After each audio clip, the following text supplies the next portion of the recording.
Hello everyone. Today we are going to read Components of Food. इस chapter में हम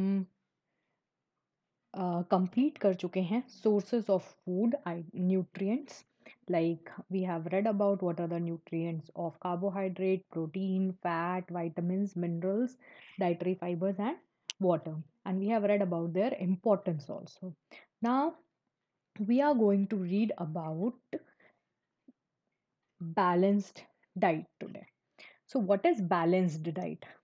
balanced diet का मतलब है ऐसी डाइट जिसमें सारे ही न्यूट्रिएंट करेक्ट अमाउंट में प्रेजेंट हो. So it has sufficient amount of carbohydrate, fat, protein, minerals, vitamins, roughage and water. Such kind of diet is known as balanced diet. ना ही कुछ कम होना चाहिए और ना ही कुछ ज़्यादा. जो जितनी मात्रा में हमें चाहिए वो उतनी अमाउंट में हमें मिले. ऐसी डाइट को, ऐसे खाने को हम बैलेंस डाइट कहते हैं. इसीलिए हमारे घर में जब हम खाना खाते हैं तो उसमें पल्सेस भी होती हैं, उसमें रोटी भी होती है, उसमें वेजिटेबल्स भी होती हैं, उसमें सैलड भी होता है. Then water we drink after eating food. Okay, so all these things provide us variety of nutrients in a correct amount. Now, क्या सबको बराबर डाइट चाहिए होती है? नहीं. आपने देखा होगा कि बड़े लोग ज़्यादा खाना खाते हैं और जो छोटे बच्चे होते हैं वो कम खाना खाते हैं. बड़े लोगों की डाइट ज़्यादा होती है, छोटे बच्चों की डाइट कम होती है. सिमिलरली एज पर डिपेंड कर रहा है डाइट. जितनी डाइट बढ़ती है उतनी जितनी एज बढ़ती है डाइट उसके साथ बदलती रहती है. इन एजड पीपल, जो ओल्ड एल्डर पीपल हैं, उनके केस में their diet should be balanced in a different way, जहाँ पर उनको बहुत ज़्यादा फैट नहीं देना चाहिए बिकॉज वो डाइजेशन प्रॉपरली नहीं कर पाते. सो डाइट बहुत सारी चीज़ों पर डिपेंड करती है. सबसे पहला है एज, दूसरा है जेंडर. जेंडर का मतलब वो मेल है या फीमेल. तीसरा है फिजिकल वर्क रूटीन, जैसे कोई बहुत मेहनत वाला काम कर रहा है, ओके, खेतों में काम कर रहा है या बिल्डिंग बनाने में काम कर रहा है या फिर रनिंग करता है रेगुलरली, बहुत ज़्यादा फिजिकल वर्क करता है, तो उसको जो डाइट चाहिए होगी वो protein rich diet, carbohydrate rich diet चाहिए होगी. सो उनकी रिक्वायरमेंट बाकी लोगों से अलग है. कुछ लोगों की जॉब क्या होती है, कंप्यूटर के सामने बैठ के काम करना, ठीक है, तो उनकी जो डाइट रिक्वायरमेंट होगी वो अलग होगी. तो सबके लिए जो बैलेंस्ड डाइट है वो डिफरेंट डिफरेंट होगी. ओके, सिमिलरली हेल्थ कंडीशन पे भी डिपेंड करता है. Like if we are ill, हम जब बीमार होते हैं तो हमें सिंपल फूड चाहिए होता है क्योंकि हम उसको डाइजेस्ट नहीं कर पाते हैं अगर हम बहुत हैवी फूड लेते हैं तो. और सिमिलरली अगर हम हेल्दी हैं, so we can have any kind of food, we can have more food.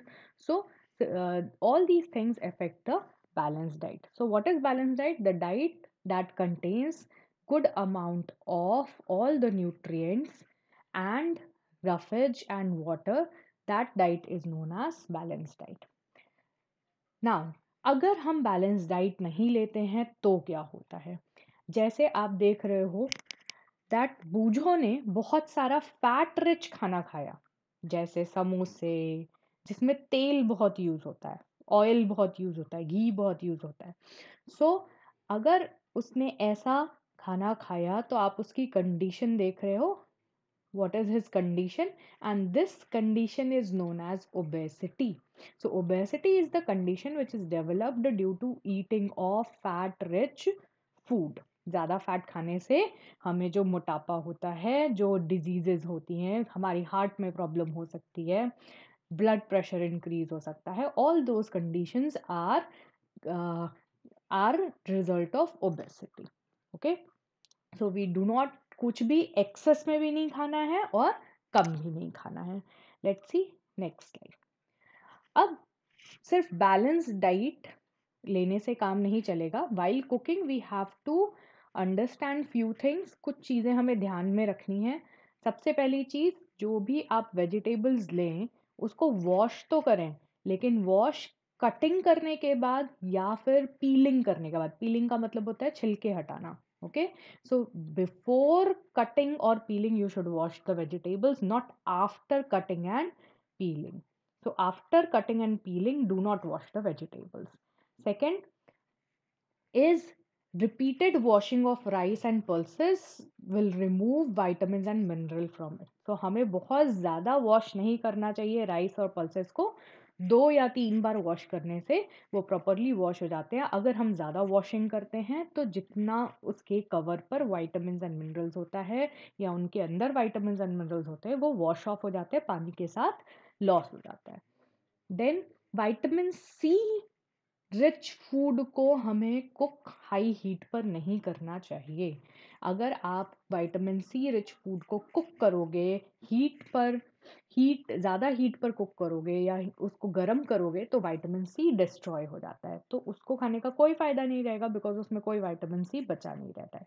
So we should not heat vitamin C rich food. Next, जब हम कभी भी कोई पल्सेस या फिर कुछ वेजिटेबल बॉईल करते हैं या कुक करते हैं तो उसमें जो वाटर बचता है आफ्टर कुकिंग, एक्स्ट्रा वाटर बचता है, वो हमें थ्रो नहीं करना चाहिए because it is highly highly nutritious. इसीलिए दाल का पानी, आपको पता होगा दाल में अगर पानी ज़्यादा हो जाता है तो उसको मदर्स हमारी अलग से रख देती हैं and it is very nutritious for when we drink it. So we should use it in some form for or other form. It should not be thrown away. Similarly, uh, now you can see that by cooking we waste so many things. So it is preferable कि आप कुछ fruits या कुछ vegetables कच्चे भी खाएं, raw food, fruit and raw vegetables को भी खाने की practice रखें. So all these things we have to keep in mind while cooking so that nutrient loss ना हो. Now, अगर हम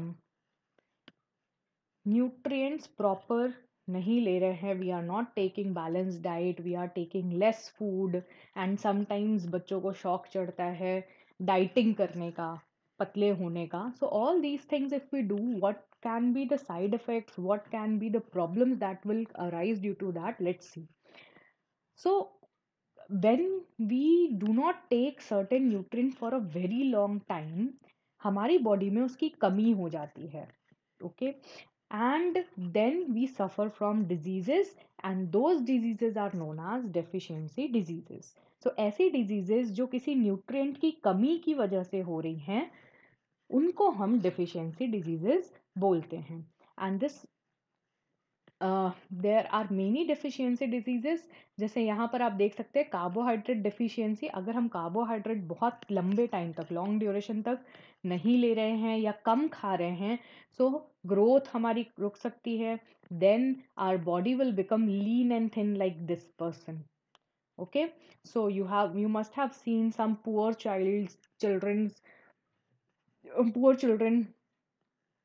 who have you must have seen poor children who have been suffering from carbohydrate diseases because deficiency diseases because they do not get proper food. उनको food नहीं मिलता है. Similarly here also you can see that protein की deficiency की वजह से the growth is stunted, growth रुक जाती है, स्वेलिंग आ जाती है in different parts of the body.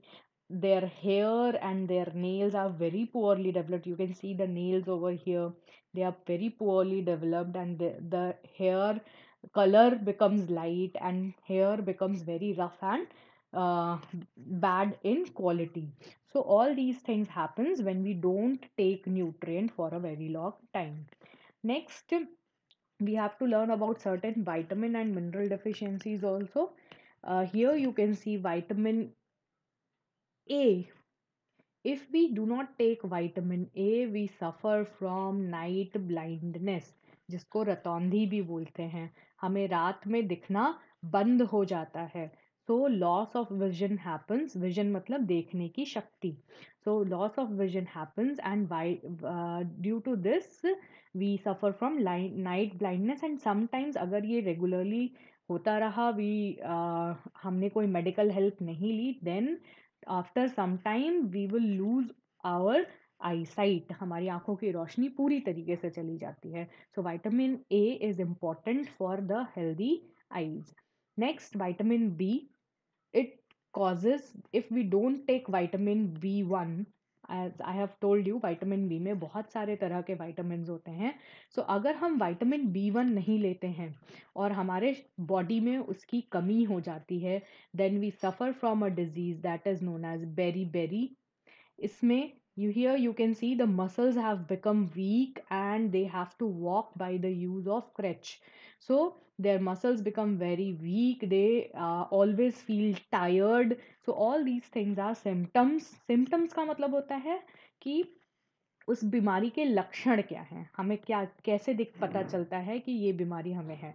So the symptoms of beriberi is weak muscles बहुत ज़्यादा वीक हो जाती है and tiredness is there. Next, vitamin C deficiency. Vitamin C की कमी की वजह से we suffer from scurvy, and scurvy में वी हैव ब्लीडिंग गम्स. हमारे दांतों में जो मसूड़े होते हैं वहाँ से ब्लड आता है time to time, and the अगर हमें कहीं चोट लग जाती है तो उसको हील होने में भी टाइम लगता है. सो दिस, अगर हम विटामिन सी नहीं लेते हैं तो ये सिम्टम्स हमें देखने को मिलते हैं. And one more thing, vitamin C is very important for our immunity also. अगर विटामिन सी की कमी होती है तो डिजीजेस से लड़ने की क्षमता भी कम हो जाती है. Next is vitamin D. Vitamin D, here you can see that इसके जो लेग्स हैं दैट आर कर्व्ड, ये मुड़ गए हैं. ओके, ये कर्व हो गए हैं. So this disease is known as rickets, and this bone becomes soft and bent हो जाती है bone. Okay, then in calcium is also important for bones. So if you have deficiency of calcium, आपकी body में calcium की कमी होगी तो आपकी बोन्स और आपके टीथ बहुत ही वीक हो जाएंगे और धीरे धीरे वो डिके होते जाएंगे. तो इससे आपकी बोन्स बहुत ज़्यादा वीक हो जाती हैं. Next is iodine which is a mineral. Iodine mineral की वजह से you can see this lady, इसके गले में स्वेलिंग है. ये स्वेलिंग आयोडीन की कमी की वजह से होती है. सो ग्लैंड्स इन द नेक, यहाँ पे आपको अंदर ग्लैंड्स दिख रही हैं ये दो. आप जब टच करोगे अपने गले में तो आपको फील भी होंगी वो ग्लैंड्स. तो ये जो ग्लैंड्स हैं वो स्वेल हो जाती हैं. And it also causes mental disability, मतलब बच्चों में जो मंद बुद्धि बच्चे होते हैं वो भी कहीं ना कहीं आयोडीन की कमी की वजह से होता है. उनकी उनकी दिमागी क्षमता कम हो जाती है. Next, iron.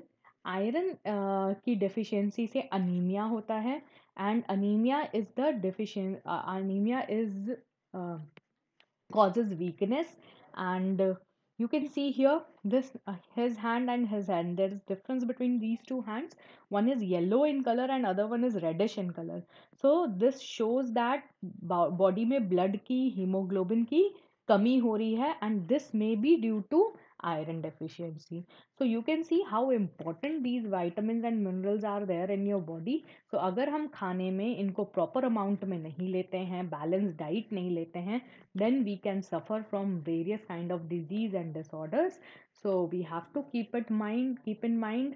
आपको इसके sources बता दिए गए हैं. So keep them as a part of your diet daily so that you would not suffer from any kind of deficiency disease. This completes our chapter. We will discuss the question answers and exercise in the next lecture. Thank you.